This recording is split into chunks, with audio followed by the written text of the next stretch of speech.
बच्चों, तुम लोग को तो पता ही है ना कि आज हमें अपने घर को मजबूत करना है। उसके लिए हमें कुछ सूखे घास चाहिए और सूखे घास चील के पास मिलेंगे। तो आज हम चील के पास से जाकर सूखे घास ले आएंगे और उसके बाद हम अपना घर बनाना शुरू कर देंगे। पाड़ो की 2 बेटियां थीं। एक का नाम मोनू और दूसरी का नाम सोनू था। सोनू काफ़ी कामचोर थी, इसीलिए वह पाड़ो से कहती है, माँ, मेरे कानों में बहुत जोर से दर्द हो रहा है। पता नहीं क्यों, मुझे 2-3 दिनों से ही काफी जोर से दर्द हो रहा है कानों में। सोनू, तेरा ये हमेशा का है। जब भी घर में कुछ काम लगता है, तुझे हमेशा से सर में दर्द, पेट में दर्द, कानों में दर्द, आँखों में दर्द हो जाती है। पता नहीं क्या करूँ मैं तेरा, तू बहुत कामचोर है। आखिर तेरी भी तो एक बहन है मोनू, कितना काम करती है ये। सारे काम में हाथ लगाती है ये मोनू, और तू घर पर बैठकर सबको तंग करते रहती है। जब मैं इस दुनिया में नहीं रहूंगी ना, तब तुझे पता चलेगा। मोनू तो कैसे भी अपनी जिंदगी गुजार लेगी, क्योंकि मेरी दुआएं उसके साथ रहेगी। पर तू, तेरे लिए तो मेरे पास कोई दुआएं ही नहीं है देने के लिए। बस दूसरों को तंग करना है और घर पर आराम करना है। बस इन्हीं दोनों चीजों में तू माहिर है, और तो तुझे कुछ काम करना नहीं है।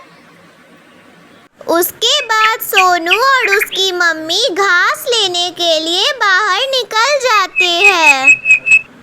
मम्मा, मैं अपनी जिंदगी में पहली बार घर की मरम्मत करने वाली हूँ। मैं बहुत खुश हूँ मम्मा। मुझे बहुत मन करता है नए नए काम करने का और सीखने का। इस बहाने मैं कुछ सीख भी जाऊंगी, और जब भी आपकी तबीयत खराब होगी और बारिशों का मौसम शुरू होने वाला होगा, तब मैं घर की मरम्मत कर दिया करूंगी। बस आप मुझे यह बता दो कि हमें कौन सी घास इकट्ठा करनी है घर की मरम्मत करने के लिए। मेरी बेटी तो बहुत संस्कारी है। मेरी दुआएं हमेशा तेरे साथ रहेगी। बस मैं यही चाहती हूँ कि तेरे जैसे संस्कार मोनू में भी आ जाए, ताकि वो एकदम तेरी जैसी हो जाए। मेरा क्या है, मैं बचपन में छोटी थी, बड़ी होके बड़ी हो गई और अब बूढ़ी। अब पता नहीं भगवान कब मेरी सांसें खींच लेंगे। इसीलिए मैं सोचती हूँ कि जब तक मोनू नहीं सुधरेगी ना, उसका कुछ नहीं हो सकता। तू तो कैसे भी अपनी जिंदगी गुजार लेगी, क्योंकि मोनू को इतनी संस्कार ही नहीं है। मोनू पहले पैदा हुई थी, इसीलिए मैंने बड़े को ज्यादा अच्छे से सिखाने की कोशिश की, पर छोटे में वो संस्कार आ गई और बड़े में नहीं आई। इसीलिए मुझे डर लगता है कि मोनू अपनी जिंदगी को कैसे ही जिएगी, क्योंकि मेरा कोई अता पता है नहीं। कब मेरी सांसें रुक जाए, कब चलने लगे। चल वहाँ से घास इकट्ठा करते हैं। अभी तो मम्मा को आने में बहुत देरी है। एक काम करती हूँ, कव्वे अंकल को जाकर परेशान करती हूँ।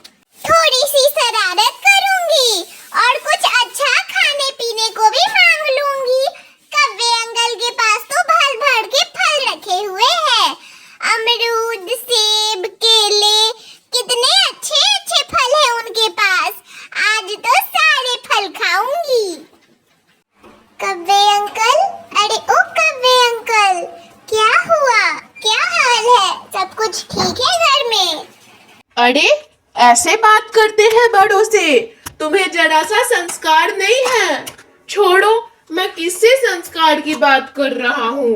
तुम अपनी बहन को देखो, कितनी संस्कारी है, कितने अच्छे से बात करती है, अपनी मम्मी की सारे कामों में मदद करती है, और एक तुम हो। अरे वो सारी बातें छोड़िए कव्वे अंकल, क्या आपके पास कुछ खाने को है? जरा सा क्या हुआ है ना कि मेरी मम्मी मम्मी की तबीयत थोड़ी सी खराब हो गई है, इसीलिए घर में अनाज नहीं है खाने को। और आप तो इतने सारे फल रखते हो, सेब, केले, अमरूद। एक काम करो ना, कुछ मीठे अमरूद दे दो। अच्छा, तो तुम्हारी मम्मी की तबीयत खराब है? ये लो अमरूद, और जब उनकी तबीयत ठीक हो जाए तो मुझे भी बता देना। पता नहीं कैसे तबीयत खराब हो गई पाड़ों की। कुछ दिनों पहले तो अच्छे से उठ फिर रही थी, अच्छे से काम कर रही थी सारा। अचानक से क्या हो गया वही मुझे समझ नहीं आ रहा है। चल ये ले, खा ले तू भी अमरूद। अरे कव्वे अंकल, आप बहुत सोचते हो। रहने दो ना, मेरी बहन होगी कहीं की महारानी। वैसे ये अमरूद बड़े मीठे हैं, पर आपको इस अमरूद के बदले में तो कुछ चाहिए होगा ना। रुकिए 1 मिनट, मैं अभी आती हूँ।